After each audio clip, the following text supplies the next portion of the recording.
Hello, welcome everyone to the Focused and Fulfilled podcast. I'm your host, Althea Walters.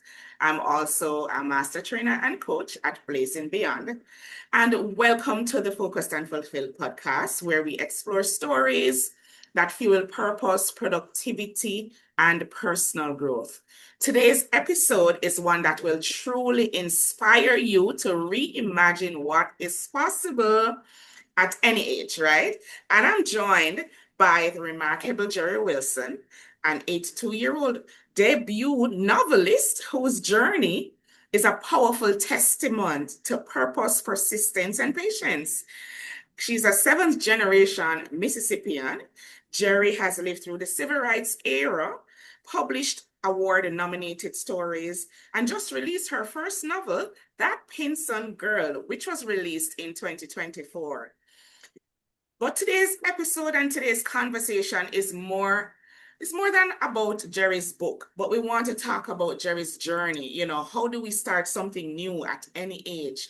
And so that conversation is going to be our topic for today. We're going to be talking about Gerry's journey, Gerry, patience, persistence, purpose. How do we get to those life goals that we're all working towards? So let's dive in. Thank you so much, Gerry, for being here. Hello. How are you? Hello, Althea. Thank you. I'm excited to talk with you. Great. Gerry, who is Gerry? Let us talk about that. Who is Gerry? Gerry is only child in a three-generation household. I grew up in the hills of North Mississippi. Um, Came of age during the civil rights era. I hope our listeners know that history of when James Meredith enrolled at the University of Mississippi, and that was at the start of my senior year.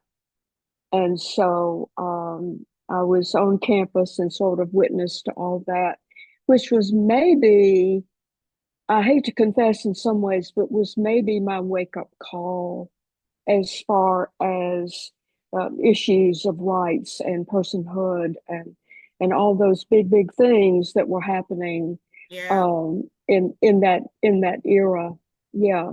So that was my growing up experience. And then I married young, Hmm. had four children, Okay. divorced, became a teacher, and taught English and creative writing for 20 something years. Mm. Um, and so writing a book was not necessarily on my radar at that point. Right. Um, yeah. Great. Oh, that's a lovely story. One of the things that, sparked my interest is that, you grew up in the civil rights era. I am a fan of history. I love the historical stories, etc. And so, I wanted, meeting you when you would have gone through that, etc. Then to find that, okay, your book, That Pinson Girl, was also set in the context of the World War One, right? Mhm. So Mhm. that in itself, I'm like, oh my God, I need to talk to Gerry. So what inspired you to write that book, Gerry? Family stories. I mentioned that I grew up in a three-generation household. Right. My maternal grandparents lived with us, and my granddad was an invalid. He came back. He developed tuberculosis when he came back from France in World War One. And so that was part of the history. He was never well after that, and he died when I was 10. But my grandmother was a force, and she kept that family together. I remember her garden and how hard she worked to grow food. She kept a cow. I have a little I have a little book out there that's a ledger that she kept where she sold milk and butter, and she kept chickens. She sold milk and butter and cream and eggs to the neighbors. And that was one of the ways that she kept the family going. But she was this remarkable story. She had finished the eighth grade. She had grown up out, and when I say out in the country, from my little hometown. Yeah. That was really rural.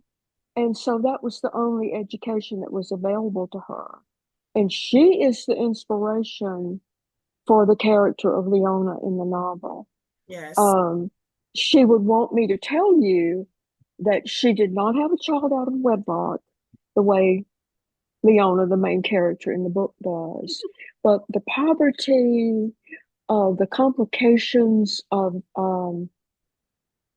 black and white living together in close proximity and almost like family, that was very much her life. And so I was drawn to that time period because of her and because of the fact that my granddad did go to France. He was not there for very long, but he did serve in the war. And that was also um, the era of the influenza epidemic, Wow. which I'd started this book probably 10 or 12 years ago and put it aside, more times than I can count. And that's part of the persistent story. We'll get to that later.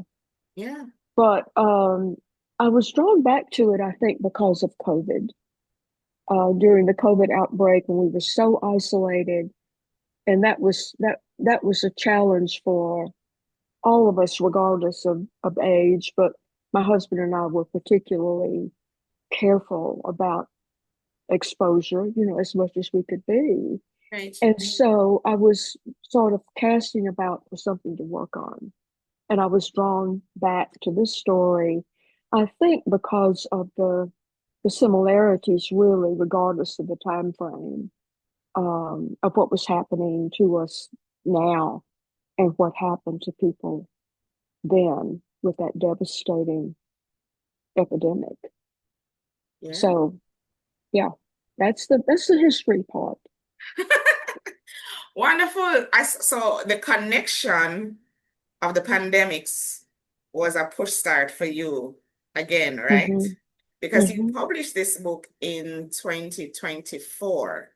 So it meant that the COVID pandemic started in 2020, 2019, thereabouts. 2020, yeah, Yeah, 2019, yeah, 2020. right. And so you would have gotten back some inspiration to write this book because you also have the history and some connection back through your family as well with the influenza pandemic. Right, right. Yeah, I got back into the book in the summer of 2020. Summer.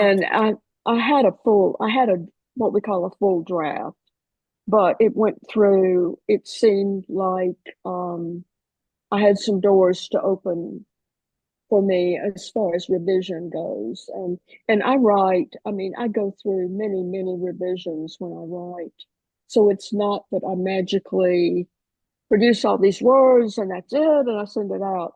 Yes. There's a lot of work that goes into that. And so I placed it with a press um, in 2022. And it took 2 years then for that to come. Mm, That's the time frame that they work on. great. Wow. Yeah. So Jerry, what you would have started before the 2020 and then 2022. What would have stopped you before? Because you started writing or you had the idea of doing Hmm. this book. What stopped you? Was there doubt? Was there fear? What was going on? Oh, well, I had a couple of other novels that I had been working on. I actually have one that's set during the civil rights era that I still go back to and work on. But I think what had happened, what had stopped me with this novel and with another was the fact that my goal had always been to get an agent, a literary agent. Mm, I thought that was just the be all end all. It was something that had to happen. mhm. I was not particularly wise about the value of good small presses, which Yes. is where I wound up. And so I had a really disappointing experience with an agent. I did get an agent for a different book, Mhm. Um, and it turned out to be a really hard experience. I was misled. Um, anyway, it was just unfortunate, and it just really knocked me off my feet. Uh, And I didn't write, I didn't revise for, and this was in about 2018, 2019. So I lost a year, which is terrible to say at my age that I yes. didn't work, that I didn't do anything for a year or so. But Mhm. I was so discouraged. And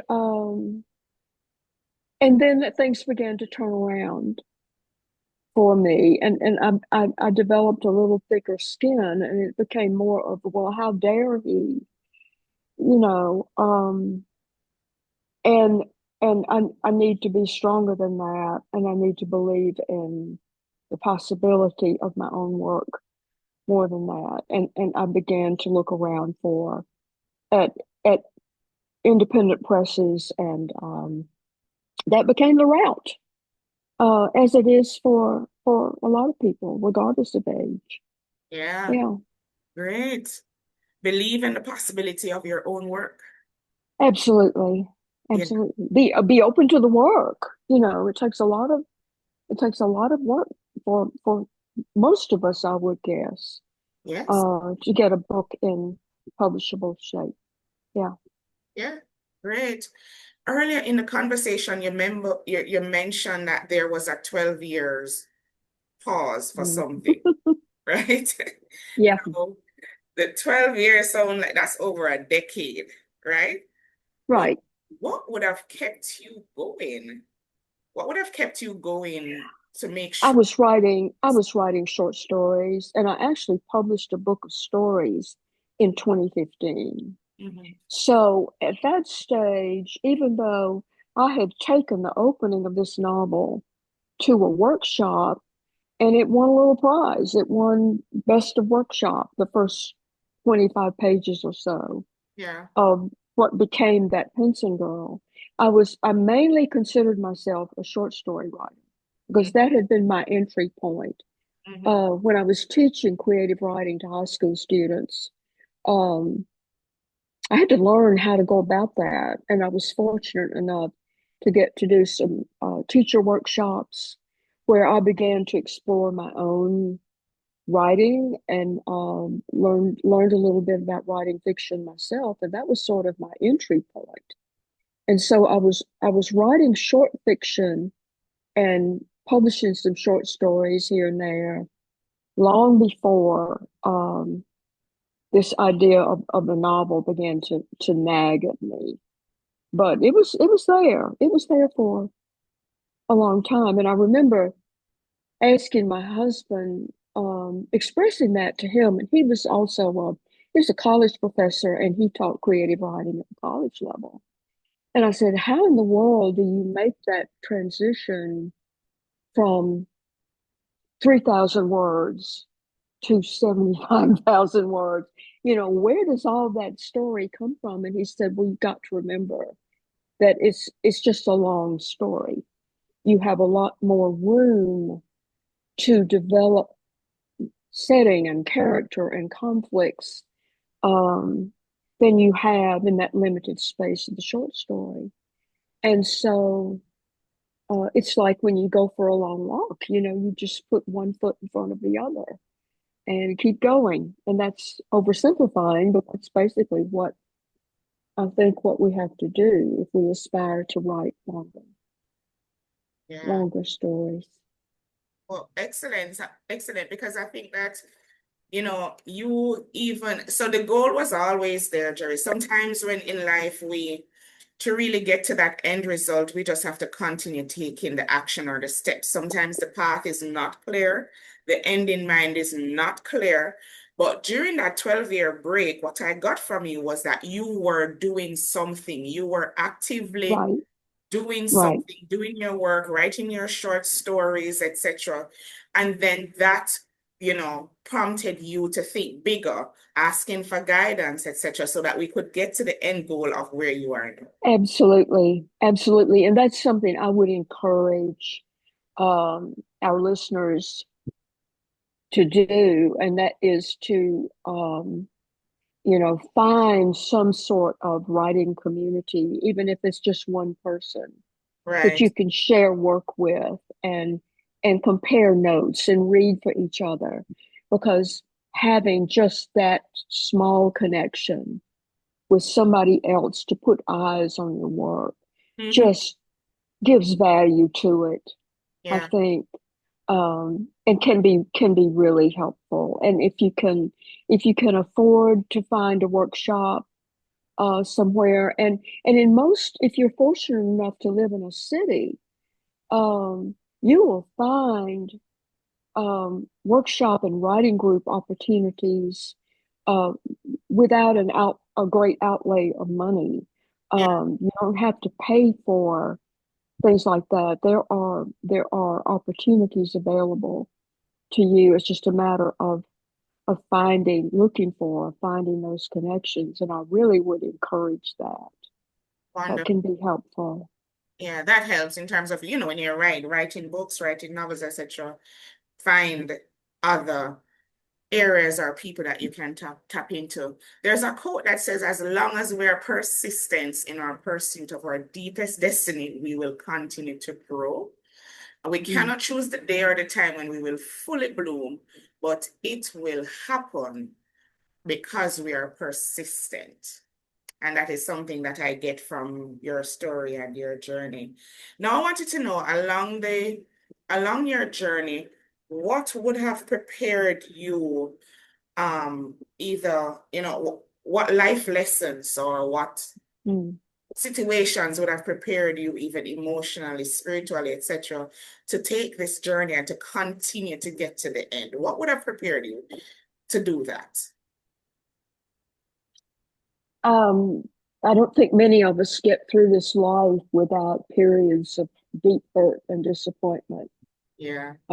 sorrow. Mhm. And, that's one advantage of reaching a certain age, is that I can look back and I can see that the things that devastated me in my 30s and 40s, well, my marriage dissolving, was just a huge, hurtful experience for me. And at the time, I thought, I can't get through this. How am I going to get through this? How am I going to raise my children?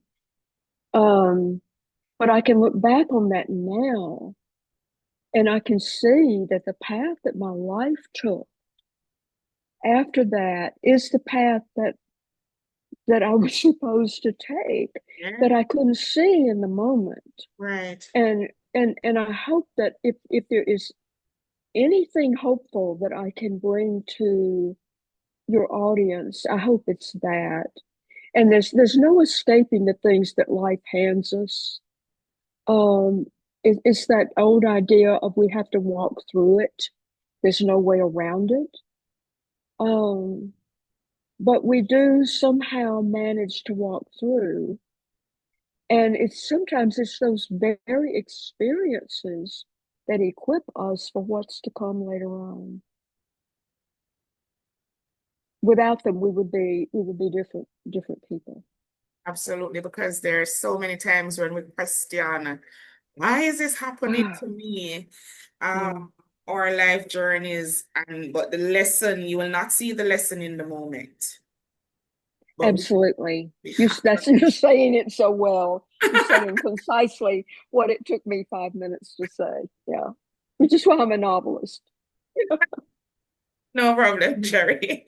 Right. So that is something, and I believe that, even as you share your own story and what you have written in this novel, I wanted to understand, is there something like a favorite chapter of yours? It's hard to ask authors this question. Hmm. A favorite chapter of yours, or one that you believe that shares such a significant life lesson that you could take away from your book. Well, I don't know that I can pinpoint a chapter, but I can talk about uh, the main character. I'd Yeah. like to talk about her for a minute. Because in the book she is from like 16 to 18 years old. Okay. She has, and I've already mentioned that she has gone through the eighth grade, very rural upbringing. She's very naive. Um, and she falls for a young man who is a town boy. His father is a merchant. And they're just sort of, it's the old star-crossed lovers theme, really, um, that you almost know as the reader from the start that this is not gonna work out for her. But the book opens with her giving birth to a son. Hmm. And by the time she has the child, the young man has gone off to fight in France and doesn't even know. He Mm. leaves without knowing that she is pregnant with his child. And so the fact of her pregnancy renders her an outcast in the little community.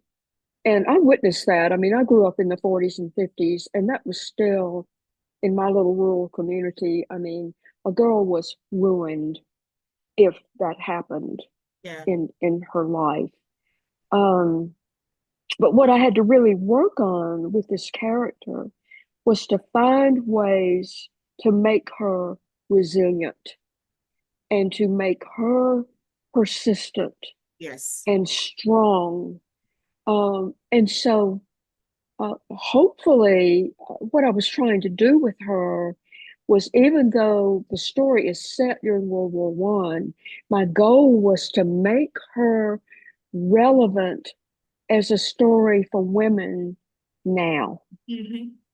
Um, and I struggled with that because I found myself writing all these things that were happening to her. And I had to struggle to figure out what she could do, how I could give her agency in her time and place and in her life circumstances, which is what I think in real life women still struggle with now. So yeah, so no favorite chapter, but she, and of course her story is woven Yeah. throughout. Yeah, Great. It's yeah, always door. Whenever I ask that question, there's no author that can say, "Hey, this is my favorite chapter," because every chapter is a favorite chapter. But I got the life lesson and the story about the resilience and the persistence of yeah, the character. And yeah. those are good takeaways for us even today. So I thank you for bringing that to life. And we spoke about persistence, but tell me about patience as a part of this process. Like, talk to me about that, Gerry. Patience imposes itself, Mm, I think. And I know there are writers, there are authors out there who um, are successful maybe at an early age, and they get the big agent, they sell the big book, they make lots of money.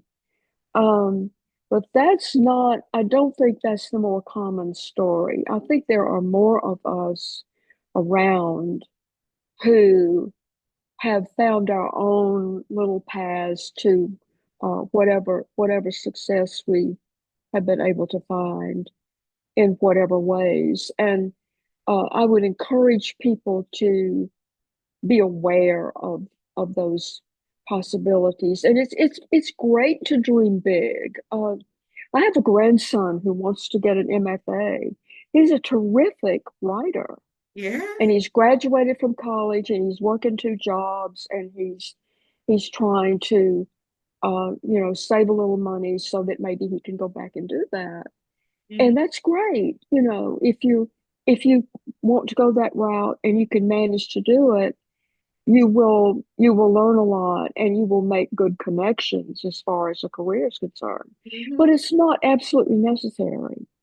Um, what is necessary is to put the pen to the paper or your fingers on the keyboard and just do the work. Um, and not expect it to be particularly easy to be successful, whatever however you might define that. Yeah. Um, and I would hope that there is some satisfaction just in the doing Yes. of it, the completion of a story, the completion of a poem, and whether it ever sees the light of day or not, um, we have made something. We have made something Yes. new in the world, and that's important Yeah. too. And particularly as we age and things are taken away from us. Mm-hmm. I'm not as agile as I used to be. I'm not going to be out there playing tennis. I may not walk more than around the block. Yeah. So I think it becomes even more important as we age to find that something that allows us still to be active and creative. Mm-hmm. And Great. I'm now 83. I'll be 84 Uh, in September. Yeah, oh, congrats yeah, on that. yeah. Wow. Amazing. Yeah, amazing, amazing. I tell you, Gerry, your story is so inspiring. You just spoke to us about patience and what you shared, even though patience imposes itself, at the end of the day, you hope that there's some satisfaction in the doing and that you have produced something. Mhm. There's a saying that says, patience is bitter, but its fruit is sweet. Oh, that's so good. Yeah, And the yeah. fruit of It's our hard. labor. It's hard to be patient. It's a very hard. It's a bitter Yeah, process. And we're yeah. wondering why and when and how. But at the end of it, we hope that we've produced something great. Now, for persons who would like to continue on their journey of even taking a step, whether it is writing a book, whether it's doing something, what advice would you give them if they think it's too late to start something new and meaningful? Well, it seems like such a cliche, but it's not too late. Um, it's never too late, and I struggle with that even now Yeah. because I have a, a collection of new stories that I would love to place somewhere. I'm trying to do that. Um, I have a couple of other novels that I would love to bring to fruition, and I start thinking, well, at my age, will I be able to see it through? Well, maybe I will. None of us know that. Mhm. We don't know how our days are numbered. And so it's so much better if we can summon that positive outlook and just it's okay to take it one day at a time. Well, today I'm gonna write 1,000 words or 500 words, or I only have 10 minutes, Mhm. but I'm going to do this much right now, today, and then we'll see what tomorrow brings. But we don't necessarily need the outside world to impose limits on what we can do because we're older. I just don't accept that. We just don't accept that. Yeah, Excellent. Don't let the outside world impose things on you. And a lot of times Jerry, sometimes it's really difficult for persons and to not let the external factors come in. And so that is why we Mhm. have to build on our internal strength and our internal motivation, Absolutely, working on that from absolutely. the inside out. And know that we're not alone, Yes. Althea. Yeah. We're not alone, and I think of that particularly as a woman. Yes. Um, yeah, we're not alone. There are lots of other folks out there with the same or similar Yeah. hopes and dreams and struggles. Yeah. Um, yeah. Great. Jerry, what is one last tip that you would want to leave with my audience? What is one last tip? Be brave, be brave, Mhm. and believe in yourself and your own potential, your possibility. Yeah. Yeah. Such a solid advice.